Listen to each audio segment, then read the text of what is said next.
Assalamualaikum warahmatullahi wabarakatuh. Bismillahirrahmanirrahim.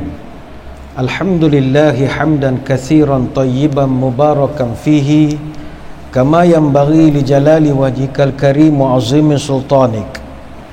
Allahumma salli ala sayyidina Muhammadin abdika wa rasulika nabiyil ummi wa ala alihi wa sahbihi wa sallim.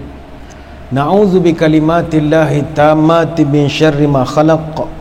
Bismillahilladzi la yadurru ma'asmihi syai'un fil ardi wala fis sama' wa huwa as-sami'ul 'alim. Allahumma idfa' 'anna al-waba wal ghala wal riba waz zina wal mihan wa su'al fitan ma dhahara minha wa ma batan an baladina hadha khassatan wa an sa'ir biladil muslimina 'amatan ya rabbal alamin. Nawaitu ta'alluma wa ta'lim wa tazakkura wa tadhkir wa naf'a wal intifa' ibtigha'a wajhillah wa mardatihi wa qurbihi wa thawabihi lillahi ta'ala. Allahumma barik lana fi Rajab wa Sya'ban wa balighna Ramadan. Yang dimuliakan para pegawai, sukarelawan Masjid Negeri Sultan Ahmad I, tuan-tuan guru, para alim ulama, para habaib, muslimin muslimat, hadirin hadirat, tuan-tuan puan-puan, mudah-mudahan dirahmati Allah sekalian. Baru-baru ini telah tular di media sosial dan juga di berita-berita berkenaan dengan pelakuan seorang anak muda yang mentertawakan, atau lebih tepat kita gunakan membuli secara cyber terhadap seorang guru yang sedang mengajar menerusi kaedah online di platform Didik TV. Guru itu mengajar mata pelajaran sains tahun 2 dan medium pengajarannya menggunakan bahasa Inggeris. Maka digambarkan dalam visual tersebut beliau telah mentertawakan guru itu dengan begitu bersungguh-sungguh. Pertama, guru bukanlah profession untuk dibuli atau ditertawakan. Ini orang muda-muda kena ingat. Jangan kurang ajar. Awak nak kurang ajar dengan profession lain, itu ikut berani masing-masing. Tapi dengan guru, jangan kurang ajar. Kalau hari ini seorang Perdana Menteri berkuasa, kalau hari ini seorang raja menaiki takhta, kalau hari ini seorang presiden sebuah negara, kalau hari ini seorang ulama yang mulia, kalau hari ini seorang peguam menang bicara, kalau hari ini seorang penulis terkemuka, jika hari ini siapa saja menjadi dewasa, sejarahnya dimulakan oleh seorang guru biasa dengan lemah lembut sabarnya mengajar, tulis dan baca. Kita jadi hebat bukan kerana lecturer kita di universiti. Kita jadi seperti kita hari ini bukan kerana profesor yang mengajar kita di college, di kampus, tidak. Tapi guru biasa yang memperkenalkan kita A sampai Z, 1 sampai 10. Kalaulah sekadar guru itu tidak fluent dalam English, dictionnya tidak tepat, pronunciationnya itu tak berapa tepat, ini sekadar bahasa, bukannya tajwid Al-Quran. English is just a language, not a knowledge. Orang yang tak pandai bahasa Inggeris tak mesti bodoh. If you judge a fish by its ability to climb a tree, kalau kita mengukur kehebatan seekor ikan dengan kemampuannya panjat pokok, sampai matilah ikan itu akan anggap dialah binatang paling bodoh dalam dunia. Ikan bukan kerjanya panjat pokok, ikan kerjanya berenang. Yang kerja panjat pokok, beruk, itu kerja pokok. Sebab itu di Malaysia, masalah kita mentaliti, terutama orang bandar, kepandaian bertutur bahasa Inggeris dilihat sebagai kayu ukur kebijaksanaan. Tak pandai cakap orang putih, bodohlah orang itu. Ada satu orang artis dulu, dia pernah terima anugerah, dia berucap atas pentas siaran langsung. Dia mengaku saja, I sound stupid when I speak in Malay. Saya nampak bodoh kalau saya cakap dalam bahasa Melayu. 4 tahun lepas, pemain bola sepak Pulau Pinang Faiz Subri dapat anugerah Puskas peringkat antarabangsa FIFA. Ada orang nak bangga dengan pencapaian dia? Dah, orang bantai ucapan dia. Ini masalah kita. Janganlah grammar Nazi sangat dengan bahasa Inggeris ini. English is not our native language. Ini bukan bahasa nenek moyang kita. Kalau ada mistake, itu biasa. Orang putih, dia memang selalu merasa mereka pandai sebab dia pandai cakap orang putih. Tapi kita nak tanya kepada orang putih, apa bahasa lagi yang awak pandai selain daripada orang putih? Tak ada. Kawan-kawan kita orang Melayu, walaupun bertatih-tatih cakap orang putih, kita ada bahasa lain. Kita boleh bahasa Inggeris, cara kita. Kita boleh bahasa Melayu, tak campur boleh bahasa lorat Pahang lagi. Maka kita lebih banyak bahasa daripada mereka. Jadi kenapa nak dihinakan? Sebab itu kepada orang muda-muda, ingat, awak nak bully, nak kutuk, nak mengejek orang lain atas berani, tapi guru tolong muliakan. Sebab itu Nabi bagi warning siap-siap, laisa min ummati man lam yu'jilla kabirana wa yarham saghirana wa ya'rif li'alimina haqqahu. Aku tak mengaku umat bagi orang yang tak memuliakan orang tua, orang yang tak sayang kepada orang muda, dan orang yang tidak memberi hak kepada orang alim, kata Nabi, iaitu para guru. Ini hadis riwayat Imam Al-Hakim dalam Al-Mustadrak. 3 golongan kata ulama kita kena hormat. Pertama, orang tua-tua. Orang tua-tua kita kena hormat, tidak tempur bersarang tinggi. Begitu juga sarang kedidi. Orang tua kita junjung tinggi, orang muda kita sanjungi. Air telaga sejuk sekali, anak dara mandi di kali. Orang tua kita hormati, orang muda kita sayangi. Sebab orang tua ini bukan gua sebarang gua. Gua penuh pusaka bonda. Bukan tua sebarang tua, tua penuh ilmu di dada. Ingat orang muda, orang tua pernah rasa muda, tapi awak orang muda belum tentu tua. Kena penampar ni kan terus pensan meninggal terus je kan. Orang tua dia pernah merasa umur awak 30-an, 40-an, dia tengok lubang hidung kita, dia tahu perangai kita. Jadi kita mesti respect sama orang tua. Yang kedua, Nabi pesan mesti sayangi orang-orang muda ataupun kanak-kanak. Yang ketiga, ini mustahak, wa ya'rif li'alimina haqqahu. Mesti kita tunaikan hak orang-orang alim. Guru-guru ini kita mesti 3 perkara. Pertama, kata ulama, mesti cinta kepada guru, cinta kepada mereka kerana Allah. Yang kedua, mesti hormat kepada guru, mesti hormat, jangan dimenganjing-menganjingkan. Kalau kita tengok kenapa para ulama salafus salih ilmu mereka kekal sampai sekarang, salah satu sebabnya adalah mereka mengamalkan budaya sangat menghormati guru.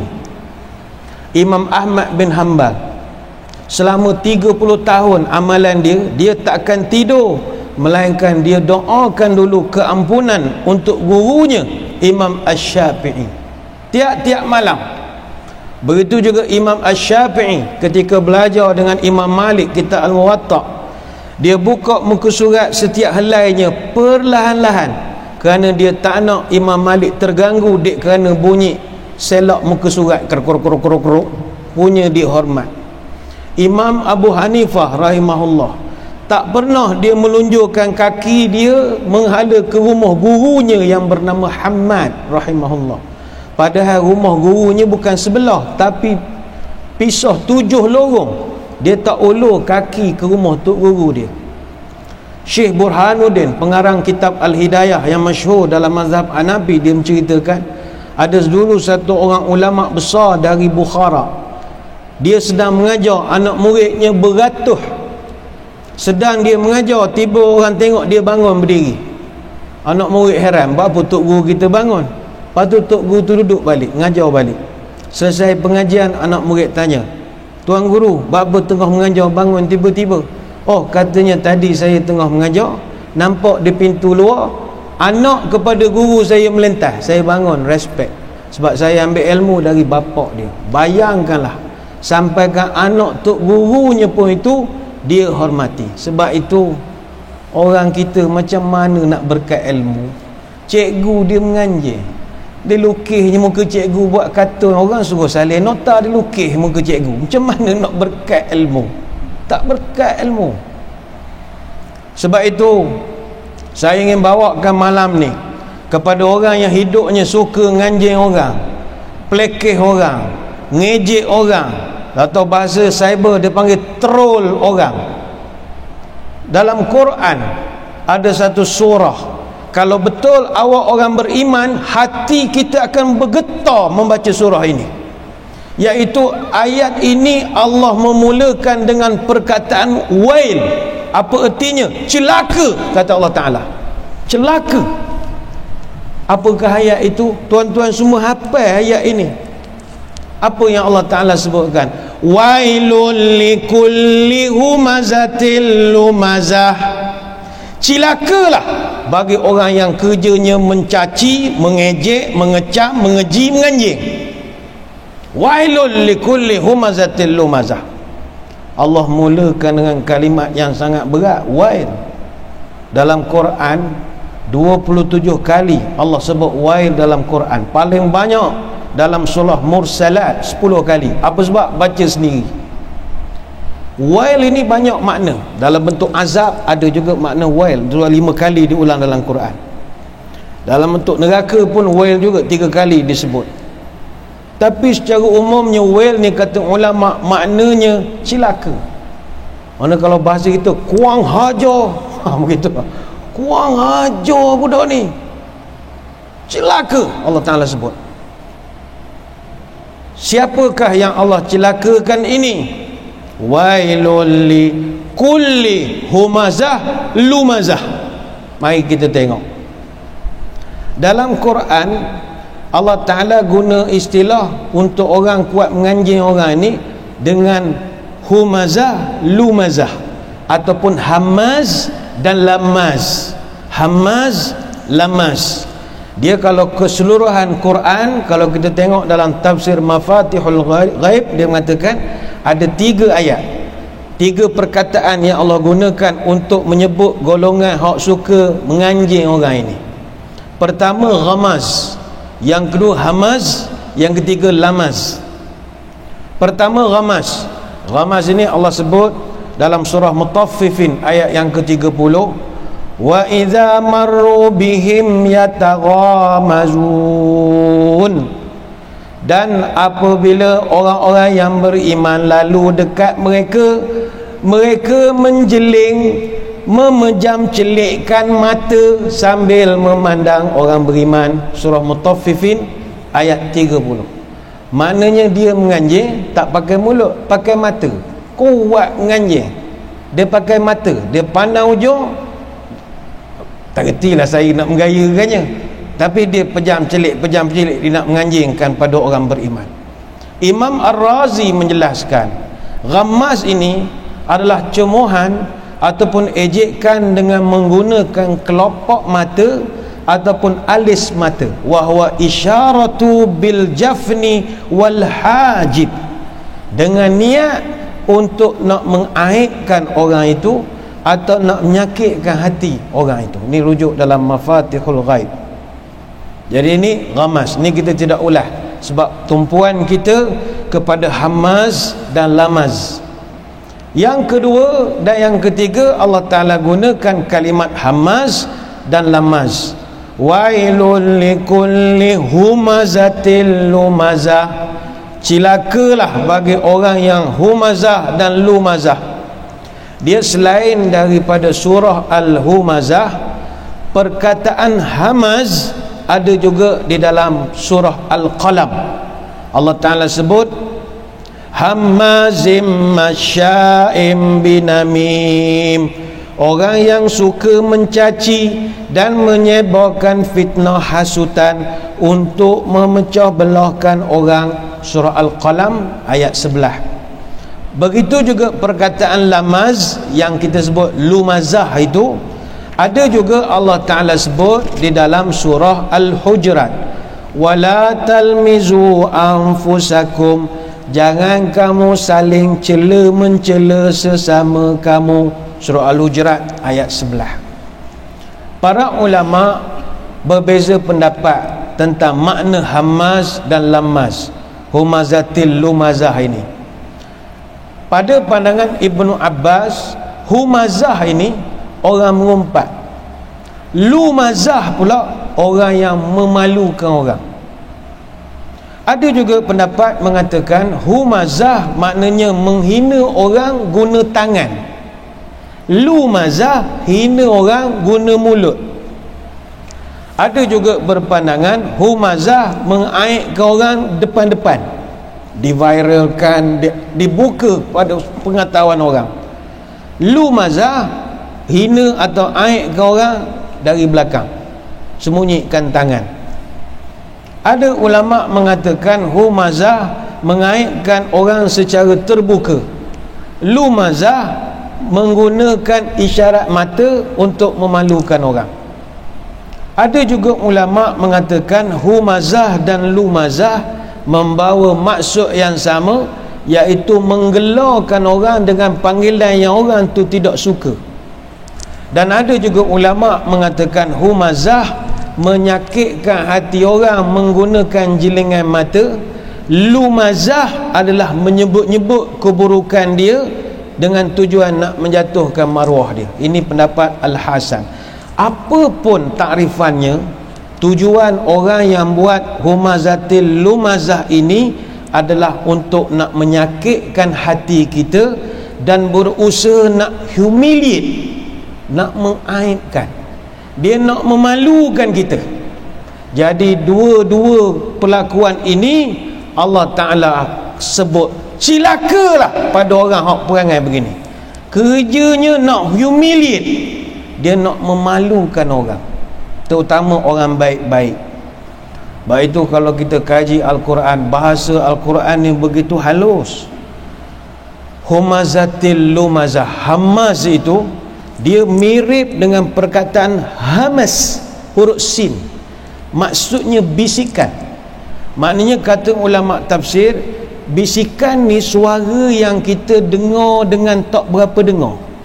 Maknanya orang yang humazah ini, dia kadang-kadang bantai kita, troll kita, kutuk kita, tapi antara nampak dengan tak nampak, dengar dengan tak dengar, dia main cantik. Ini jenis telunjuk luruh, kelingking berkait, musuh dalam selimut, gunting dalam lipatan. Jenis depan kita ni pijak semut tak mati, belakang kita gajah mati pijak oleh dia. Ni orang pura-pura. Perkataan lamas, humazatil lumazah, lamas itu menggunakan huruf lam yang lembut pada sebutan, lamas, lembut pada sebutan, tetapi maknanya buruk. Artinya orang yang lamas ini memang pandai bersandiwara. Engkau dah kutuk orang rapat-rapat, malukan dia satu negara, menonongkan minta maaf, menangis-nangis, saya menyesal, oh sedap sangat. Taingkan ngutuk, tak ingat ke diri, fitnah macam-macam. Bila dah kena entang, gantung kerja, ugut macam-macam, terus buat video minta maaf. Minta maaf itu bagus, tapi sandiwara tu hak kita menyampah. Sebab itu hadirin hadirat sekalian, percakapan yang nampak lemah lembut tapi lahir daripada hati yang busuk, inilah humazatil lumazah. Kadang-kadang dia nak menegur orang tu salah cakap bahasa Inggeris, bahasa Arab atau apa saja, nampak lembut teguran, tapi sebab hatinya itu tidak jernih, maka yang keluar daripada mulutnya bukan benda yang baik. Lidah bercabang, hati bercopang. Mulut manis, hatinya menengkih. Lidah lunak, hati tak cedak. Muka elok, di belakang berkelok. Mulut manis, hati bak iblis. Mulut ramah, tapi hati menyumpah. Mulut muji, tapi hati mencaci. Mulut bermanis-manis, hati dendam tak habis-habis. Depan kita mengaku sahabat, belakang kita dia menyebat. kalau bercakap mengulum lidah, berjalan mengendeng tapak, berdepan mengaku teman, di belakang dia memungkam. Ini humazatil lumazah, wail, cilaka dua ini, kata Allah. Kita sambung apa Allah Ta'ala sebut. Kalau mu kuat menganjing, mu suka ngejek-ngejek orang, apakah balasan yang menanti? Kalla la yumbazanna fil hutamah, aku campakmu dalam neraka hutamah. Main-main nganjing korang, campak neraka selalu. Siap ada neraka khas namanya hutamah. Wa ma adraka mal hutamah. Allah tanya kita, mu tahu tak hutamah tu apa? Tuhan tanya pula. Mamat, mu tahu tak hutamah tu apa? Allah tanya begitu. Tak boleh jawab. Allah tolong jawab. Narullahil muqadah, itulah neraka yang apinya menjulang-julang. Allati tattali'u 'alal afidah, menjulang sampai ke hati. Sebab hatimu busuk, aku bakar sampai ke hati. Sampai ke hati aku bakar. Innaha 'alaihim muqsadah, api itu ditutup rapat. Maknanya kalau periuk tutup betul, tak ada lubang keluar asap langsung, tak ada tingkap, tak ada apa, pressure cooker. Maknanya bakar tu bakar betul-betul bakar. Biasa kalau kita masuk ada biar buka sikit penutup bagi wap keluar, tak, tutup rapat. Innaha 'alaihim muqsadah, api neraka itu ditutup rapat. Fi amadim mumaddadah, dan aku letakkan batang-batang palang melintang panjang supaya boleh barbecue, dibarbecuekan. Soalan, untuk siapakah Allah sediakan azab yang begitu mengerikan ini? Untuk orang hok mulut tak ada insurans. Kurang ajar. Yang kan nak ketawa ke orang tak pandai cakap putih apa Oh, saya tak tahu pula neraka hutamah. Tak apa, sekarang sudah tahu, jangan buat lagi. Kepada yang berusaha pula tengah buat video nak menganjing pula orang lain, baca lagi surah itu. Neraka hutamah. Hutamah ni kata ulama, pintu neraka yang ketiga. Disebutkan dalam Al-Quran sebanyak 6 kali, yang semuanya membawa kepada azab jenis gantung pakai palang. Kata Al-Alamah Fakhrul Razi dalam tafsirnya, tafsir Ar-Razi, orang yang suka menganjing, mencela, mengaibkan orang ini, Allah akan azab mereka dengan cara api neraka akan masuk melalui mulut mereka. Kemudian api itulah menjulang-julang bakar hati mereka. Sebagai simbolik, Allah nak kata inilah manusia hak hati perut busuk, aku nak bakar sampai ke hati dia. Allati tattali'u 'alal afidah, menjulang sampai ke hati. Innaha 'alaihim muqsadah, ditutup pula dengan rapat sekali. Kata para ulama, Allah mensifatkan api neraka al-hutamah tidak sama seperti api-api neraka yang lain. Dia custom made, special. Iaitu salah satu sifat dia yang lain dan istimewa adalah sifat dia menjulang. Api dia menjulang dan dia menjunam. Tak dapat kita bayangkan. Maknanya masuk ke mulut, dia menjunam sampai ke hati. Daripada bawah, dia menjulang pula juga sampai ke hati. Kenapa semua fokus pada hati? Kerana pada hati itulah terletak segala sifat buruk. Sifat mencela, mengaibkan orang, angkuh, sombong, riak, merasa dirilah paling pandai bahasa Inggeris dalam dunia. Ini masalah. Bakarkan dengan hati-hati itu sekali. Bukan sahaja itu, kemurkaan Allah tidak berhenti setakat di situ. Allah Ta'ala sebut pula fi amadim mumaddadah, diikat pula pada tiang-tiang besar dalam neraka dan dibakar hangus. Kata Imam Al-Muqatil, pintu-pintu neraka ditutup rapat terhadap golongan ini dan dipasakkan pula dengan tiang-tiang besi. Pintu ini tidak akan dibuka sehingga kan angin pun tak boleh masuk ke dalam kawasan Hutamah ini.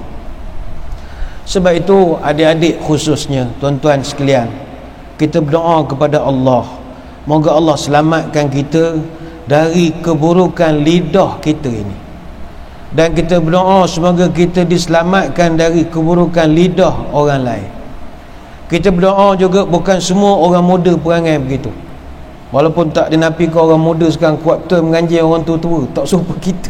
Kita dulu zaman muda tak adalah baik sangat, tapi sejahat-jahat kita, orang tua kita hormat.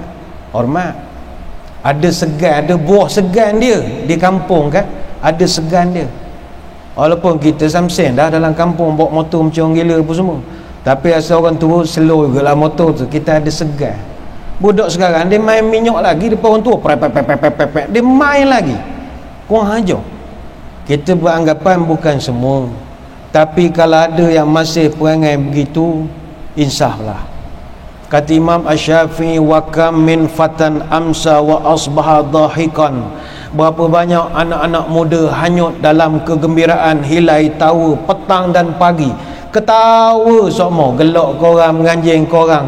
Wa akfanuhu fil ghaibi tunsaju wa huwa la yadri. Padahal kain kapan untuk dia sedang dijahit, dia tidak sedar orang sediakan kapan untuk dia. Yang penting jaga mulut lah. Jaga mulut. Cikgu-cikgu yang mengajar online, ustaz-ustaz yang mengajar online, jangan kita menganjing. Banyak lagi benda dalam dunia awak boleh menganjing. Awak nak menganjing orang mengajar buat apa? Jaga mulut. Bercakap, pelihara lidah. Berjalan, pelihara kaki. Bila bercakap, rendahkan suara. Bila bergaul, rendahkan hati. Kalau bermadah, lembutkan lidah. Kalau berjalan, haluskan langkah. Bercakap tak beradab, melangkah pun nanti tak semenggah. Sebab itu orang tua-tua pesan, telanjur langkah di bawah surut, telanjur lidah membawa maut. Hingga kan orang tua-tua pesan, mu kalau nak bercakap dengan orang, mu kena tengok orang tu siapa. Bukan dengan semua orang kita boleh cakap lebih-lebih kurang. Cakap dengan orang, jauhkan mengenang. Bercakap dengan orang tua, banyakkan bertanya. Cakap dengan anak-anak, berlunak-lunak. Bercakap dengan isteri, isi mengisi. Cakap dengan suami, ingat mengingati. Cakap dengan mertua, jaga menjaga. Cakap dengan menantu, bertentu-tentu. Cakap dengan sahabat, berhemat-hemat. Cakap dengan kawan, segan menyegan. Cakap dengan orang alim, berlaku takzim. Bercakap dengan penghulu, jaga malu. Cakap dengan mak, beragak-ragak. Cakap dengan nenek, berbaik-baik. Cakap dengan datuk, berelok-relok. Cakap dengan guru, elokkan laku. Bercakap dengan tetangga, maniskan muka. Apa sebab? Kerana lidah aib terdedah, kerana cakap malu tersingkap. Orang dah pesan, kerana pulut santan binasa, kerana mulut badan merasa. Kerana pulut santan binasa, kerana mulut badan merasa. Macam-macam lah. Mulut tak jaga. Mungkin bila kita kata begini, dia kata, salah ke kalau saya nak menegur orang buat kesilapan? Menegur tidak salah, cara tak betul. Yang awak gelak 16 harakat tu apa? 16 harakat. Tuan-tuan kira, tengok video, kira berapa harakat. Apa begitu? Tak boleh. Ni akan datanglah orang nak buat. Jangan nak ketawa panjang-panjang sampai 7-8 harakat. Itu menganjing, bukan menegur. Kalau tegur ada caranya. Orang tua-tua pesan, santun menegur menurut alur, santun menyapa bermanis muka. Adab menegur secara baik, syarak dan adab mesti ditilik. Menegur jangan semena-mena supaya tidak datang bencana. Menegur jangan kata menista supaya tak jadi silang sengketa. Sebelum menyapa, tengoklah rupa. Sebelum menegur, tengok umur. Orang yang awak nak tegur tu tua pada awak, tegurkan cara molek. Hatta nak sanggah orang pun, orang tua-tua mengajar cara menyanggah itu ada cara. Elok menyanggah bawa faedah, buruk menyanggah bawa fitnah. Elok menyanggah bawa manfaat, buruk menyanggah bawa mudarat. Bila menyanggah niatnya buruk, ke mana pergi orang mengutuk. Bila menyanggah mendabik dada, orang menyampah manfaat tak ada. Awak menyanggah nunjukkan awak pandai cakap orang putih, awak kutuk orang mendabik dada, orang menyampah, manfaat pun tak ada.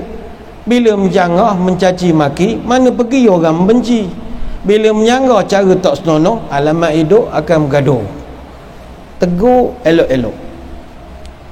Lepas tu kita melihat dia pula ketawa main panjang. Wah wah wah wah wah wah wah wah wah wah. Ni orang muda-muda pun ramai kita tengok begini. Ni kena nasihat. Orang muda kalau tak dinasihat, siapa nak nasihat dia orang? Mak ayah dia tak nasihat dia, ke dia tak bercara, dia sibuk cari rezeki, siapa nak nasihat pada mereka? Orang muda ingat, awak jangan ketawa macam dunia ni kita punya. Kadang duduk tepi jalan atas motor ramai-ramai gelak ketawa macam tak ada masalah benar gaya ketawanya itu. Wow wow wow wow wow. Dalam Islam ketawa tak ada masalah. Kerana ketawa itu adalah tabiat manusia. Bahkan dalam Quran kalau kita tengok banyak ayat Quran yang bercerita tentang ketawa. Banyak. Pertama dalam Quran ada Allah rekodkan ada satu orang ni dia ketawa kerana hairan. Ada. Dia terkejut, tak percaya. Dia tak percaya. Dikisahkan bahawa isteri Nabi Ibrahim alaihissalam dia umurnya sudah tua. Jadi dalam Quran Allah Ta'ala rekodkan cerita dia ketawa. Dia ketawa kenapa? Dapat berita baik, dia mengandung. Dia ketawa sebab rasa cerita pedoah. Dia ketawa dulu. Sebelum dia ketawa tu dia takut juga.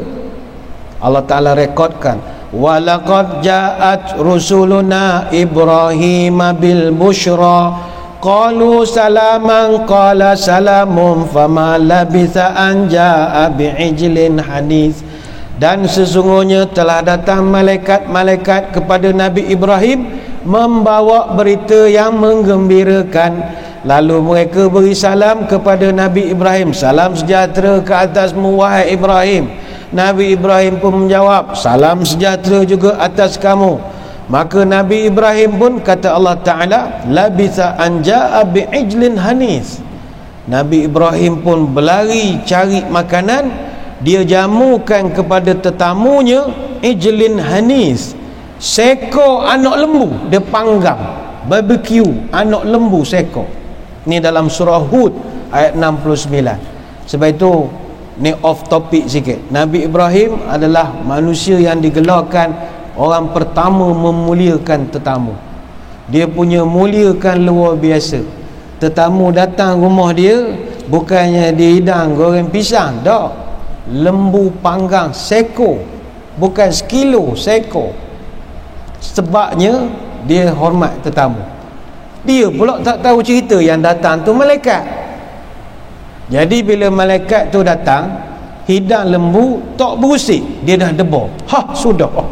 Aku buat barbecue, dia tak makan. Dia dah jadi takut. Ini panjanglah tafsirnya. Tuan-tuan boleh tengok dalam surah Hud ayat 69.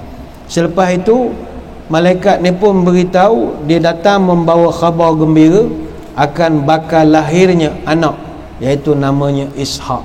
Falamma ra'a aydiyahum la tasilu ilaihi nakirahum wa awjasa minhum khifah qalu la takhaf inna ursilna ila qaumi lut wa imra'atuhu qa'imatun fadhahikat. Itu Allah Ta'ala sebut dhahikat ni maknanya ketawa. Allah Ta'ala sebut, maka bila Nabi Ibrahim tengok malaikat tidak jamah makanan, Nabi Ibrahim rasa takut. Sudahlah, ini malaikat mau agaknya mati dah aku hari ni. Takut malaikat datang. Malaikat kata, don't worry, saya mari sini ursina ila qaumi lut, kami dihantar untuk selesaikan urusan kaum Lut. Tak reti bahasa belaka, Allah Ta'ala suruh kasih lipat habis. Jadi ni on the way, singgah sinilah on the way. Cuma nak beritahu tuan lepas ni dapat baby. Jadi dia ada bawa post laju lah berita baik, dapat baby. Wa imra'atuhu qa'imatun fadhahikat fabasyarnaha. Dan isterinya yang duduk di balik langsir yang mendengar perbualan tadi, ketawa dia. ketawa tak percaya sebab dah tua. Ketika ada banyak riwayat, ada yang mengatakan ketika Nabi Ibrahim, ketika isterinya ini dapat Ishak, umurnya sudah mencecah 90 tahun. Ini setengah riwayat. Jadi dia ketawa kerana takjub. Ada juga dalam Quran direkodkan ketawa kerana puas, kerana baru menikmati segala pemberian daripada Allah.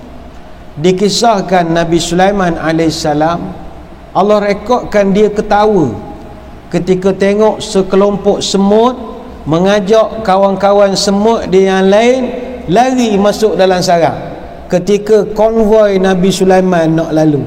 Ketawa Nabi Sulaiman, maknanya lari semut, takut kena penyek. Biasa orang nasi ayam penyek, ni semut penyek dia takut.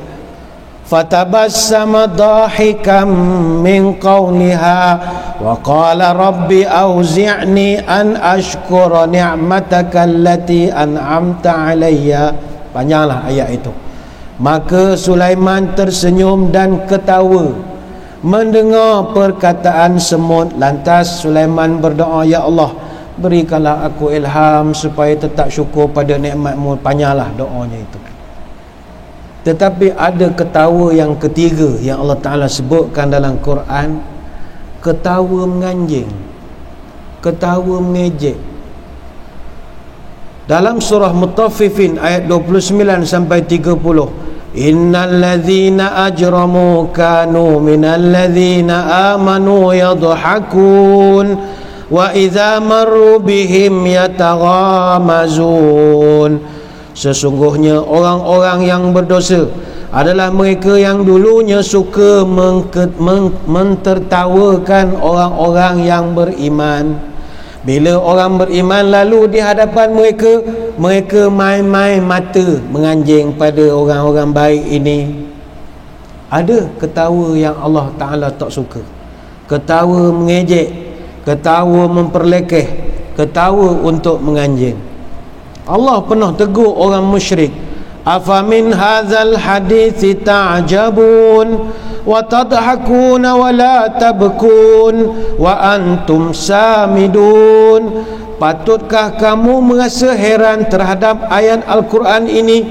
Kamu ketawa mengejek-ngejek ayat ini, kamu tidak mahu menangis, kamu tidak menyesali segala kesalahan kamu, dan kamu tak takutkan balasan buruk yang bakal menimpa kamu. Sesungguhnya mu ni semua sombong, kata Allah Ta'ala. Surah An-Najmi ayat 56 sampai 91. Maka muslimin muslimat sekalian, marilah kita mengambil kesedaran. Tegurlah anak-anak muda mana yang perangainya itu tak berapa sesuai dengan adab dan budaya kita. Ni bukanlah nak marah orang muda, tidak. Orang muda kalau tak ditegur, itu tandanya tidak sayang. Tegur tanda sayang. Kalau kita lantak, itu bukan sayang namanya. Lantak dia lah, nak jadi apa? Nak jadi batang kayu, nak jadi kalbot bila lantak. Itu bukan sayang. Kerana negara ini, agama ini akan diwarisi kepada orang muda-muda di hadapan kita ini. Kalau kita tidak melenturkan mereka pada sekarang, kita khawatir mereka akan terus hanyut. Orang bawa kebenaran, dia bantainya menganjing. Orang bawa Quran hadis, dia ketawa ramai-ramai. Jangan begitu. Ini agama tidak benarkan. Walaupun niat untuk nak memperbaiki, oh saya nak menganjing, saya nak betulkan fakta dia tidak betul. Dakwah ini kena beradab. Dakwah itu perlu ramah, bukan dakwah yang marah-marah. Dakwah itu kena mengajak, bukannya mengejek. Dakwah itu merangkul, bukan memukul. Dakwah itu mendidik, bukan mendidik. Dakwah itu mengubati, bukannya melukai. Dakwah itu membina, bukannya menghina. Dakwah itu saling mengukuhkan, bukan saling meruntuhkan. Dakwah itu saling belajar, bukan saling bertengkar. Dakwah itu nasihat menasihati, bukan saling caci maki. Dakwah itu nasihat, bukannya menghujat. Dakwah itu mengajak bersabar, bukan mengajak orang bercakap. Dakwah itu argumentatif, bukannya provokatif. Dakwah itu menyatukan, bukan bermusuhan. Dakwah itu adalah cinta. They don't care what you know, what they know that you care. Mudah-mudahan pesanan-pesanan ini dapat memberi manfaat kepada kita bersama. Pendek kata, kesimpulannya, jangan menganjur. Itu sajalah sepanjang-panjang cerita kita ni. Jangan menganjurnya. Korang, orang tu mengajar, menganjur. Buat apa? Awak dah letak mengajar, menganjur pula lagi. Sekadar itulah, di SOP ni tak boleh panjang-panjang ceramah. Sekadar itu sembang-sembang pada malam ini.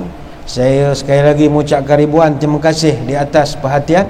Mohon maaf sebarang kekurangan. Mudah-mudahan dapat bertemu pada lain-lain kesempatan. Pada orang muda-muda janganlah kecil hati. Ini nasihat saja. Nasihat kita masa muda dulu pun kena nasihat orang tua-tua juga. Jadi ini adab kita menjadi manusia, sentiasa diberikan peringatan. Kita tutup pertemuan kita dengan sedikit doa. Moga majlis diberkati ilahi. A'udzubillahi minasyaitonirrajim. Bismillahirrahmanirrahim. Allahumma arzuq baladana Pahang Darul Ma'mur khasatan wasaira biladil muslimina amatan as-sakha wan nama war rakha wa fadhha bihifdika min kulli makruh ya rabbal alamin. Allahumma inna na'udzubika minal baras wal junun wal juzam wa min sayyi'il asqam wa na'udzu bikalimatillahi tammati min syarri ma khalaq. Ya kafi ya syafi ya wafi ya hamid ya majid, idfa' anna kulla ta'abi syadid waqfina minal hadi wal hadid wal maradi syadid wakshif anna minal bala'i ma la yakshifu ghairuka. Allahumma inna nastaghfiruka innaka kunta ghaffara tahassanna bizil izzati wa'tasamna birabbil malakut wa tawakkalna 'alal hayyil ladzi la yamut. Allahumma asrif an wilayah Pahang Darul Ma'mur wa Malizia wa sa'iril biladil muslimina hadzal waba wa qina syarrid da wa najjina min jami'in anwa'il bala bi lutfika ya latif innaka ala kulli syai'in qadir. Subhanakallahumma wa bihamdika nashhadu an la ilaha illa anta nastaghfiruka wa natubu ilaik. Wa sallallahu ala sayyidina Muhammadin wa ala alihi wa sahbihi wa baraka wa sallam walhamdulillahi rabbil alamin. Wabillahi taufiq wal hidayah. Assalamualaikum warahmatullahi wabarakatuh. Wallahu a'lam.